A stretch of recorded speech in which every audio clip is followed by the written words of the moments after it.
እሺ ሌላ የተካተተው አማራጭ አነስተኛ ግብር የሚል ነው። ይህ የግብር አሰራር እንደ ህንድ ያሉ ሀገሮች ላይ የተገበሩት ነው። የኛም ከዛ በማየት ተሞክሮ በመውሰድ ይህንን አዲስ ጽንሰ ሐሳብ በተሻሻለው አዋጅ ላይ ተከቷል። ይሄ አማራጭ አነስተኛ ግብር ምንድነው? እንዴትስ ነው አፕላይ የሚደረግ የሚለውን እስቲ ያገኙት ትንሽ ማብራሪያ ስጭበት።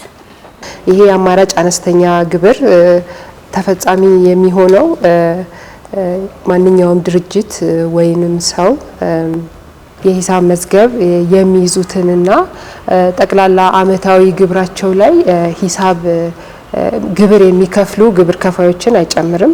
ስለዚህ ማጠቃለል እንችላለን የሂሳብ መዝገብ ይዘው ሪፖርት የሚያደርጉ ግብር ከፋዮችን በሚለው ማለት ነው። ይሄ አማራጭ አነስተኛ ግብር ተፈጻሚነት የሚሆነው በዚህ መሰረት ድርጅቶች ወይንም ግለሰቦች በሂሳብ መዝገባቸው መሰረት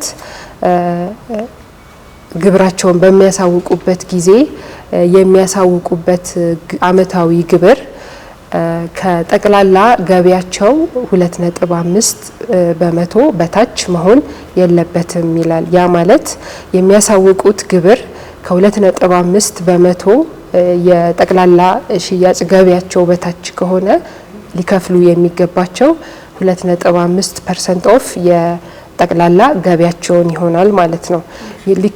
የሚያቀርቡት ግብር ግን በሂሳብ አሰራራቸው መሰረት የሚያቀርቡት ግብር ከ2.5% በላይ ከጠቅላላ ሽያጫቸው በላይ ከሆነ ግን ያቀረቡት ታክስ ተቀባይነት አግኝተው በዛ መሰረት ይከፍላሉ ማለት ነው።